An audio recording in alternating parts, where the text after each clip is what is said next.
What's going on, everyone? Welcome to the Innovative Seller. This is going to be your go-to show to learn what's new, what's interesting in the world of sales and technology. Every single week, we're going to be bringing you interviews with some of the most forward-thinking thought leaders in the space. You get a chance to ask me questions in our Q&A section, and I'll break down the top trends in sales processes and technology every single show. So sit back and let's get into it. What is going on, everyone? Welcome to another episode of the Innovative Seller Show, episode number 4. This week is going to be a fun one. We've got lots of new content to talk through, so we're going to get right into it.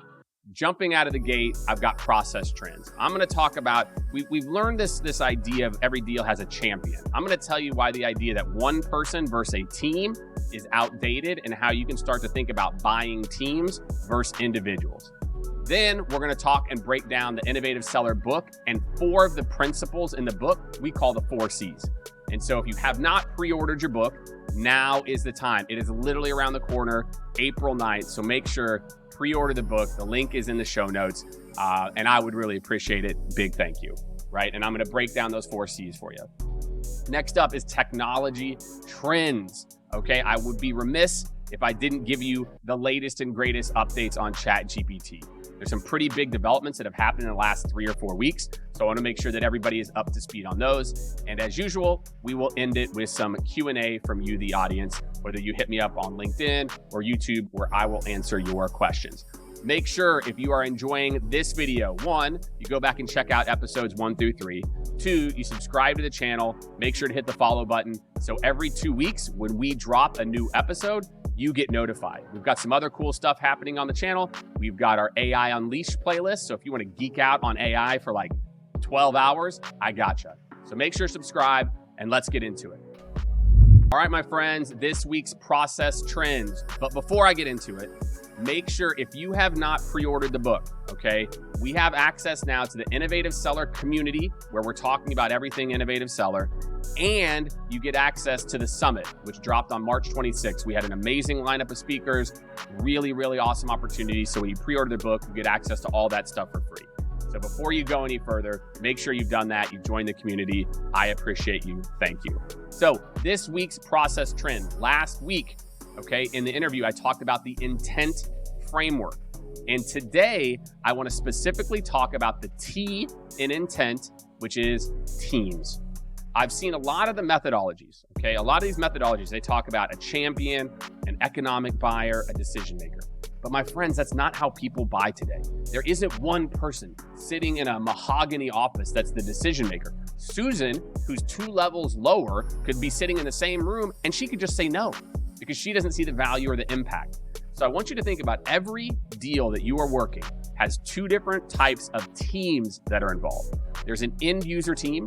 Those people have to make sure, hey, we're going to get value out of this. We can use this in our day-to-day. We're excited to use it.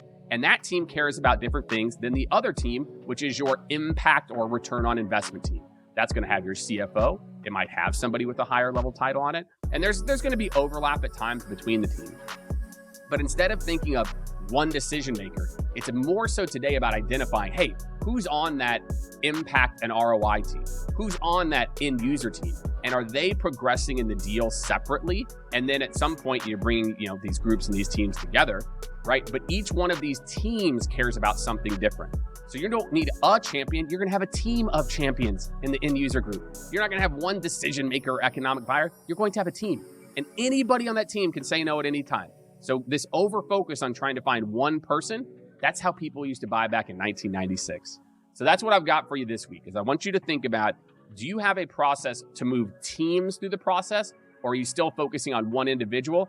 And let me just tell it to you straight, that one decision maker doesn't exist anymore. There's teams. So that's this week's process trend that I want you to think about for your sales process. How are you moving teams through it? Next up, I'm going to talk about the 4 C's of the Innovative Seller. Again, make sure you join the community at this point, I'd hope. And I'm going to break down each pillar and principle for you. I'm excited to get into it. I'm excited to walk you all through it. So Jake, I know in the book, one of the core themes are these 4 C principles. Can you tell us a little bit about them, how you came up with them, and why they're important? Yeah, it's interesting. I mean, I've talked about this a few times. I'm not like the biggest acronym guy, but really what I wanted to try to do is come up with a really easy to remember series of concepts that if you want to be an innovative seller or create an innovative seller organization, that you could master. And so I spent probably a majority of the book obsessing over what would these 4 C's be, and that, they weren't C's at the time, but they were, ideas. And so the first C is commitment to technology and AI proficiency.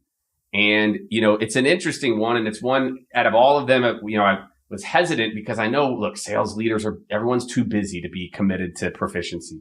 Sellers are too busy. But the reality is, especially with generative AI, our world is changing so quickly. And the technologies that we implement, you might have bought the one tool with the same name 2 years ago, and now that tool does 850 other things. And if you are a seller today or a sales leader today, you have to be invested in staying on top of trends. And so that's where commitment to proficiency came from, is that, we have to stay up to speed on technology. We've got to get up to speed with generative AI, or it's going to be more difficult. The second C, current go-to-market strategy, right? That one was a very easy one. The amount of companies that we've seen that are actually hitting their lead generation targets, their outbound goals, is becoming less and less every year. I think last year something like 17% of people actually hit their lead goals. And the answer is they're just hitting send all on a bunch of emails and expecting that to be a strategy that works. And so if they want to be successful, they have to have a current go-to-market strategy. And in the book, I break it down into every chapter has 3 pillars within it. And one of the pillars in this chapter is around personalization. That look, even in your Tesla assembly line, there is a human being who does QA and puts a stamp on the car. And that's how we have to treat our go-to-market strategies. It can't be 100% automated. There needs to be a human in the loop at key points. And third is customized sales journey.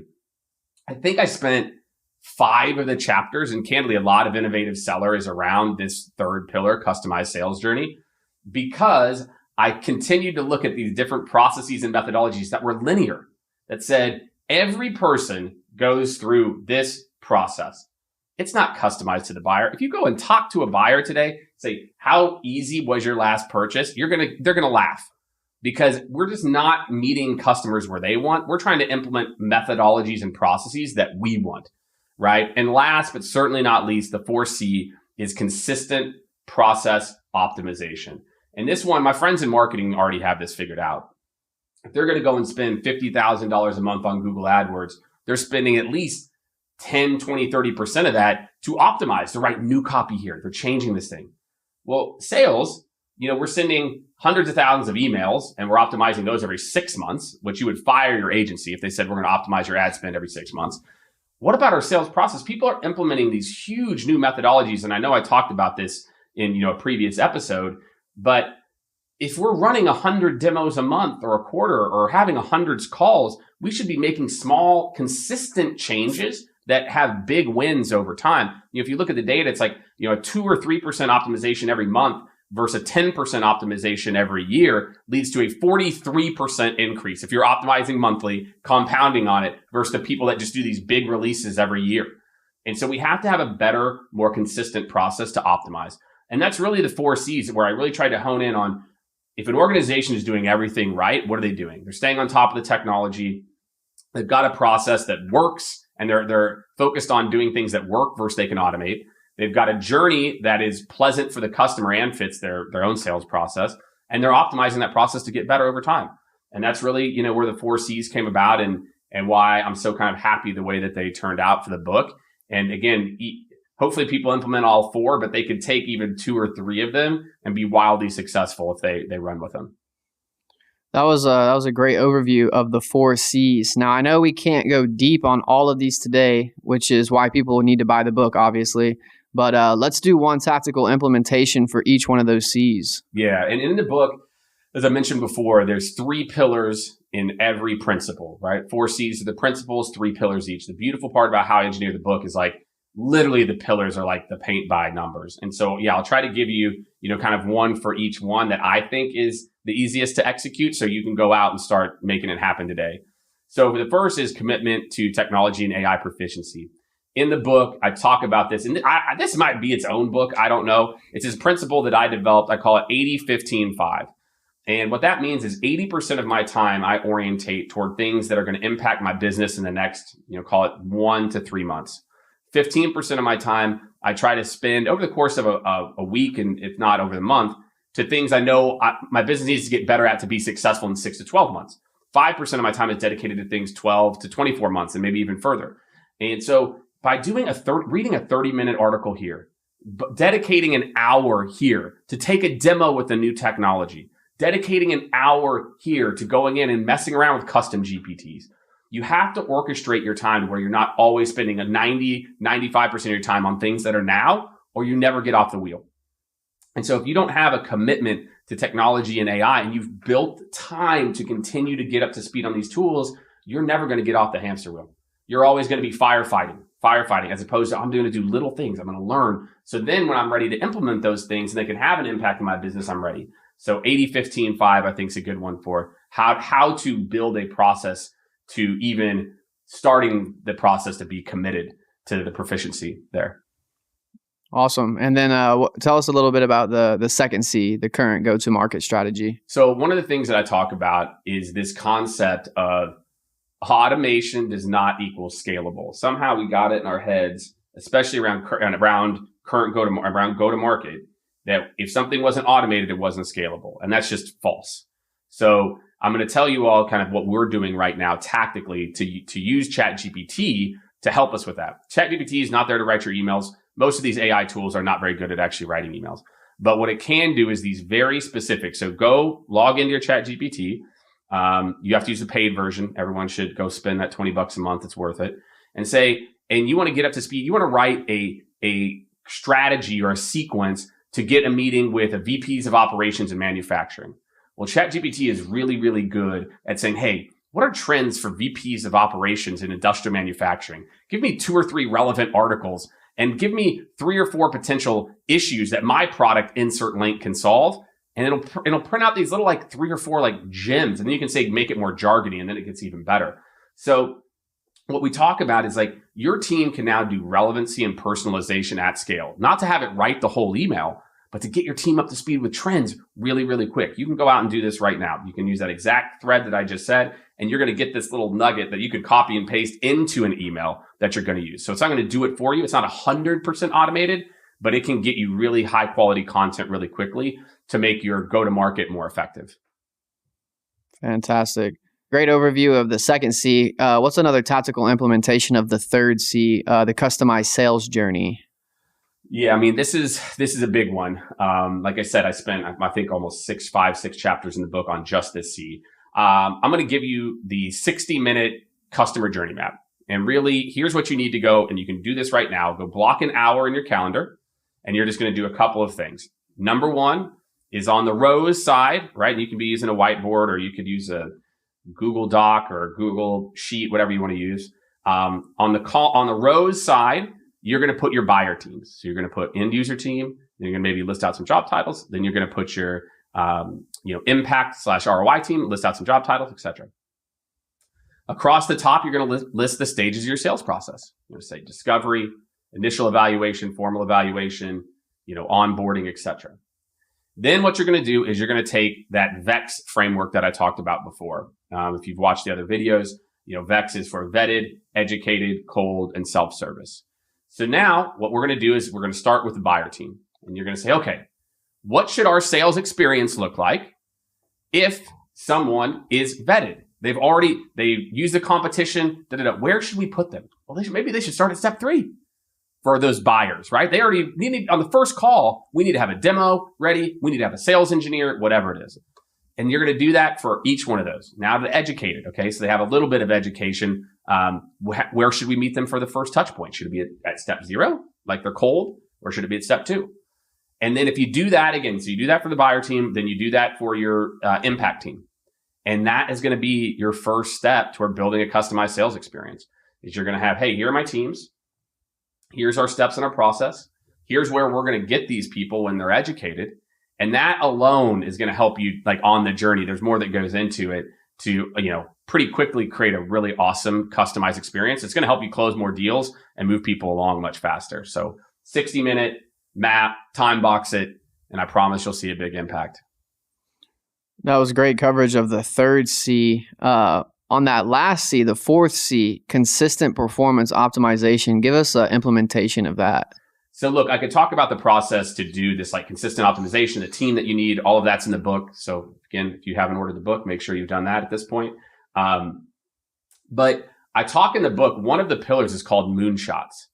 And really why moonshots is in a section called consistent performance optimization is look, consistent performance optimization is important. It's looking at something, making a tweak, boom, that thing got 3% better. That thing got 5% better.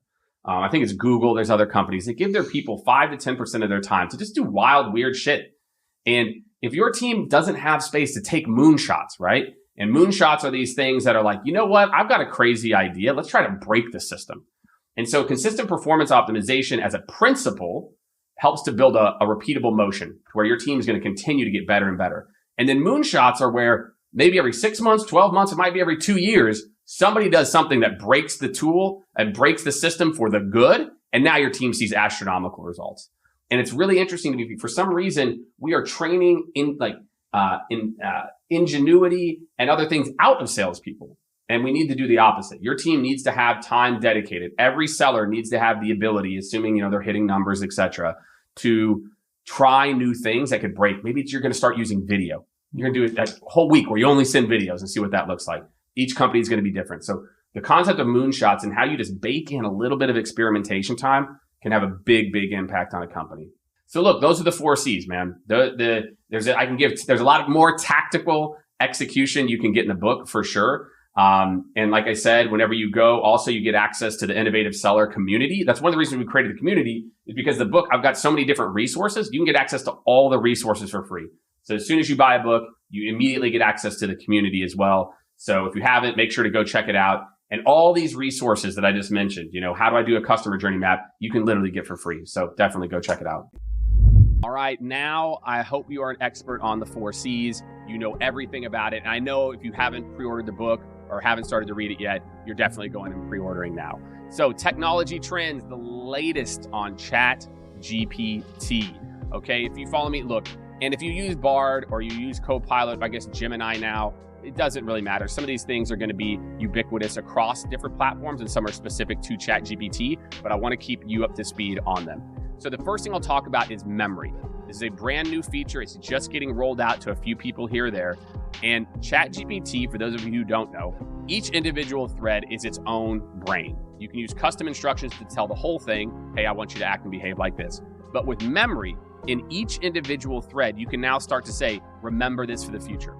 So instead of having to do everything in custom instructions, I can say, hey, I want you to always remember I'm the CEO of Skaled Consulting, or I'm ABC, or this is what I do. And it can start to have a memory across all your threads. That's big, okay? Number 2 is custom GPTs. If you have not started messing with custom GPTs, these are very specific little use case chats. So it's like, hey, I want to have a chat that will just do discovery prep for me. It'll go and research companies and do these things, and all I have to do is say okay and give you some links.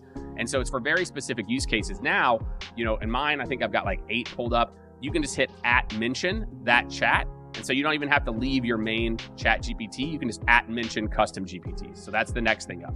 And third is the App Store, right? I don't know if it's called like the App Store, but it's basically the custom GPT store.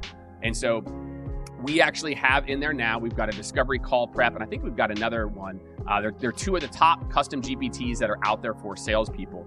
We also have a set of 10 custom GPTs that if you comment below, Jake, send me more details. We've got a new monthly subscription where you can get access. We're always updating these custom GPTs yourself. So you can get some of the free stuff on the App Store and the plugin store, right? Or if you're somebody who's really ready to take their Chat GPT to the next level, and you're like, Jake, I don't have time for this. If you guys have already set it up, it's $50, it's $70 a month, I'm in. Make sure to comment, DM me, and we'll make sure to get you access. But those are the 3 big things that you need to know about Chat GPT. Memory, custom GPTs, and the @mention feature that you don't need to leave your main chat. You can just @mention. And make sure to check out some of the free applications on the plugin store. It'll change your Chat GPT game. Next up, Q&A. Jake, what techniques can I use to overcome objections and move deals forward? I think the whole idea of objections is a wrong mindset. Most of the people hear questions and think that they're objections. If somebody asks a question like, well, tell me more about this. And people are like, I don't, it's not an objection. It's a question. And if you don't expect people to have questions whenever you buy, you're always going to be one of these people. I would say it's like, Mike Tyson punched him in the mouth. It's like expect questions. So just reframe your mindset that like most of these are not objections. It's just a random question that popped in somebody's head. You don't even have to acknowledge all of them. Somebody asks some dumb question. Half the time, literally, somebody might blurt something out. It popped in their head 0.5 seconds ago. So when you make this big mountain out of it, it's not an objection. It was just a question. So when you go into it, you prepare for the questions people are going to ask, and you don't overly get nervous or excited. Objections become easy. Well said. How can I use social selling to build relationships and generate leads? So social selling has been all the rage for the last, 4 or 5 years at least. So I'll give you a couple of really tactical ways. This is anybody. Number one is you have to grow your network. And what I mean by that is most of your networks to social interact with are ex-coworkers, friends, etc. You need to start to grow your network of peers. You can't go to every trade show and event, but you can do that online. You can do that on LinkedIn. So grow your network and your sphere of influence if you want to be successful. And number two is just put out 1 or 2 pieces of content a week that helps to educate them. Hey, these are 2 trends. I talked to this VP of operations. They said this. Here's what I'm seeing in the space. So when you continue to grow your network, right? So you have more people who listen, you focus on education and not selling. That is how you socially sell, actually, is you build an audience and then they start to come to you. And that's how you get inbound too. How can I develop a growth mindset to continuously improve my sales skills? So I've never met a person who didn't think they had a growth mindset, right? I've never heard a person who's like, I'm not coachable, right? Everybody thinks they have a growth mindset. The easiest way that you can build your sales skills and really truly have a growth mindset is listen to your own sales calls. I'm telling you right now, if you can open up and listen and just hear how the other person reacts, that skill alone is one of the biggest things that tells me if someone has a growth mindset. Are they willing to go back, replay the game film, listen to what they did? That shows that this person doesn't need, external motivation. This person really has a growth mindset. They're trying to get better. I'm observing the things that they're doing to try to get better versus, waiting for someone to tell them what to do. Should salespeople ever exaggerate the capabilities of their product to close a deal? So this is interesting because believe it or not, most of you selling probably already do this. How many of you are even experts on your own product, right? And so the answer is no, you shouldn't. What you should do though is believe in your product. You should believe it works. You should believe that it can help somebody, right? And if you don't, then you're probably selling the wrong thing. So, one, most salespeople probably need to get more versed on the products they sell to make sure they're not overpromising. And 2, you should have conviction in what you sell, but that doesn't mean promising something that just straight doesn't exist. So have conviction, be confident, pick a product that you can do that with, but no, I'm a big fan. There's black, white, there's gray, but you got to know whenever you're crossing into the black too. How aggressive should one be in following up with a prospect without crossing the line into harassment? Look, if you set up next steps consistently, you won't have this problem, right? A lot of times what happens is you say, great, I'll follow up with you next week. And so then there's not this expectation of a deal moving. So if you want to stop this from happening, start setting up consistent next steps. Hey, let's just catch up for 5 minutes Thursday morning and let's just talk about what the right way to move forward is. So start doing next steps. That'll stop it. To me, look, after 3 or 4 follow-ups, probably more like 3, I might send a personalized video to them and say, hey, look, I followed a couple times. I'm going to be out for a couple weeks. Let me know if this is still top of mind. I don't want to keep following up, etc. So I would say 3, maybe 4 is probably like the right number, but you can avoid a lot of this. Ghosting is what we call it, if you just do a better job of driving next steps. So my goal, again, same with objection handling. How do I reverse engineer it to where this doesn't happen? But after 3 or 4, now I got better things to do. Should sales teams use psychological tricks or pressure tactics to induce a sense of urgency in buyers? So again, look, sales is not called information giving. Okay, there is a reason it's called sales, and it's because one person has to be willing to get somewhat uncomfortable and cause people if everything's great, nobody changes, right? You change because there's discomfort. So look, should you, make things up? Again, like the old, like, oh, this offer expires. Nobody believes that anyway. So look, should you be a student of human behavior? Should you be a student of sales processes? Absolutely. Now, should you use that to manipulate people and situations? No. But I do think, look, sales is also about getting uncomfortable and saying, look, hey, we agree to get this done. Where are we at? So it's a fine line, but the sense of urgency thing, I think, is one that's been played out, especially around these types of techniques. They just don't work like they used to. Should salespeople be trained to handle and even manipulate emotional responses from clients? The word manipulate, I think, is what throws me off with that question. Look, if you get up and walk around, it creates emotion. If you do certain things, are people energized by other people? Absolutely. Can I try to be energetic and get them excited? You absolutely should do that. So to me, there's nothing wrong with getting excited about what you do, being confident in the product that you sell, assuming that you believe all of it. If you're doing it and you don't believe any of it, you know that you're faking it, it's not working, well, that's when it's manipulation. But if you truly believe in what you sell and you are confident that it can help them, then you should get emotional. You should be excited. You should be confident.